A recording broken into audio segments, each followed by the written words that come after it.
There is an actual black and white switch between the reaction of the body to low-dose radiation and of high-dose radiation. The gold standard, as they call it, of radiation is the Hiroshima data.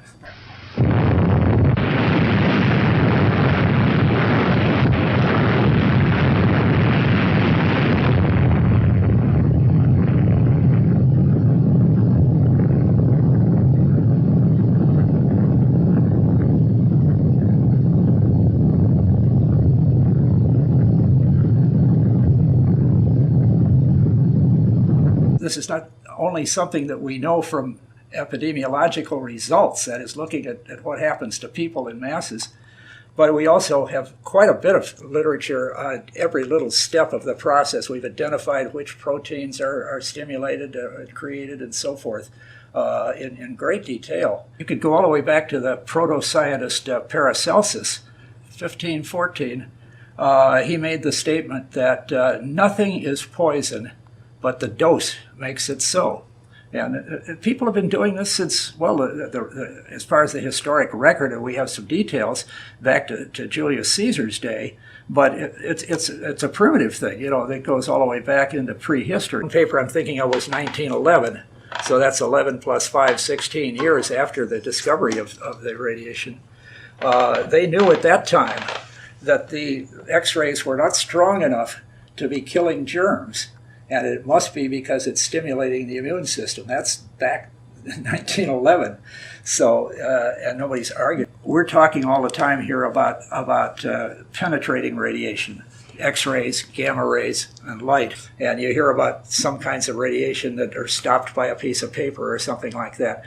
That's what you get from plutonium, for instance. If you handle plutonium with a small glove, or even if you just handle it in your bare hands, the only damage you're going to get is on your skin. Every time you go in the sunshine, you're destroying tissue like mad.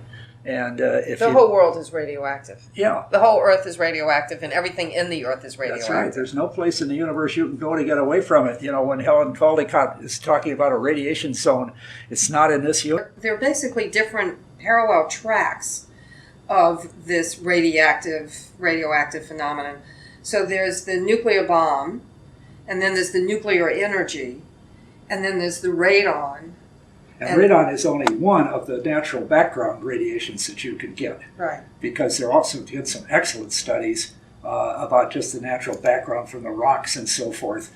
And if you see a map of the world or map of America with the radon levels, and then you see the radiation levels in general from the rocks and the food and everything, and you see the same map with the cancer data, and you see they have exactly the same patterns. You know, the higher the radiation, the lower the cancer.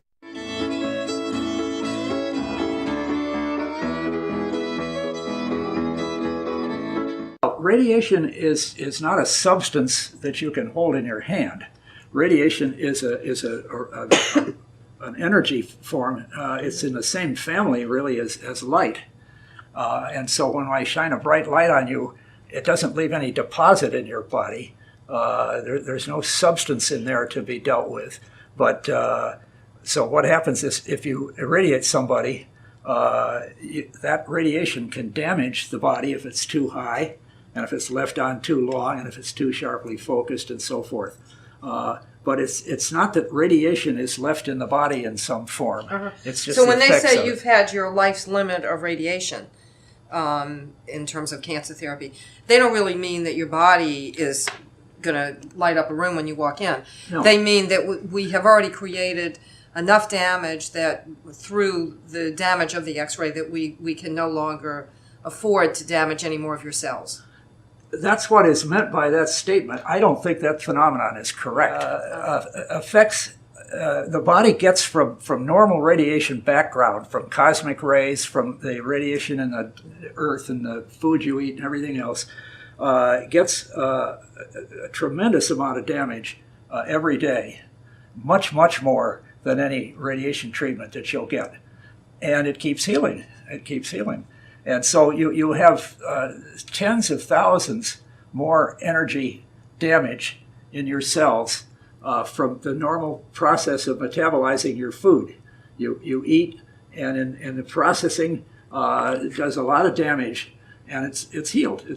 But just that's part of the process continually. If you see a pine tree with a bunch of pine needles under it, which you always will, that doesn't mean it's dying. That's the normal process of cells getting sloughed off and fresh cells coming in. And this whole idea that the body is all pristine and perfect and sitting there, and then somebody comes along with radiation and, oh, you damaged this perfectly good organism.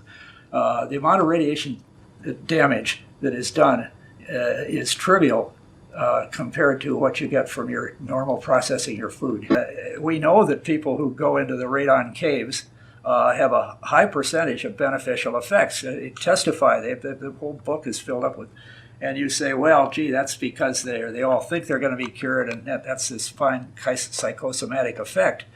But their answer to that is very simple. They also treat animals, right. And they have dogs that can hardly walk, and they take them down another tunnel, and they come back and they're out there chasing squirrels, and I don't think it's psychosomatic with the dog. So what about the idea of doing something like wearing a radioactive stone? So that I'm exposing my body on a continuous basis to a low-level radiation with the idea that I'm going to have a stronger immune system because of it, and I'm going to be able to fight pathogens as they come my way. Well, as in most things in science, the numbers are very important. And you have to say how radioactive and that kind of thing. There is nothing theoretically that says that won't work.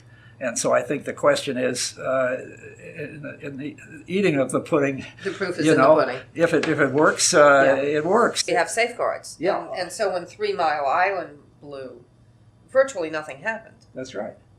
And, well, you can't be too safe. Yeah, you can. I mean, if you put gadgets in that introduce new modes of failure, and the only we've had 2 fuel melt failures in 450 reactors or something like that in the last 50 years. One of them was 3 Mile Island, and that's the start of the China syndrome. 20 tons of molten fuel slump down onto the pressure vessel and starts the China syndrome. Mm-hmm. You know how far it got on that journey? Not the center of the Earth, as you might guess, 3/8 of an inch. Wow. Didn't even get through the cladding. Wow. It was my company that went down there and scooped metal samples out and measured exactly how deep that it got. It's 3/8 of an inch. So here's the thing that had a molten fuel and didn't need a core catcher, and the new European thing has got a core catcher. And one of the big problems in making the core catcher work is keeping the fuel molten. Doesn't it say something about maybe you're on the wrong track?